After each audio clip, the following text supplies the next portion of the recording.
जय जिनेन्द्र गाइस, जय श्री महाकाल।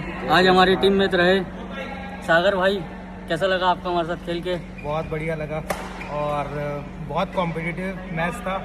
पूरा ड्यूस चलता रहा और मेरा भी शॉट मिस हुआ, बहुत ज़्यादा नेट पे जा रहा था और इम्प्रूव करके कोशिश करेंगे। बिल्कुल। यूमी भाई हमारे अपोजिट में खेल रहे थे, आपको कैसा लगा? बहुत प्यारा, बहुत मज़ा आया और सागर भी और प्रफुल भैया के साथ खेल के तो बहुत मज़ा आया। कुछ गलतियां थी मेरी, लेकिन ये है कि इनके साथ खेलने के मेरा गेम इम्प्रूव हुआ। और हमारी भी गलतियां हुई, सबकी गलतियां हुई, लेकिन गेम ड्यूस तक के पहुंच गया।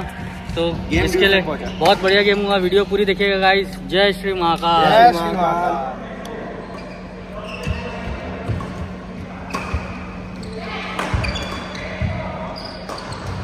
बहुत ही बेहतरीन, यार मेरा मजा आ गया।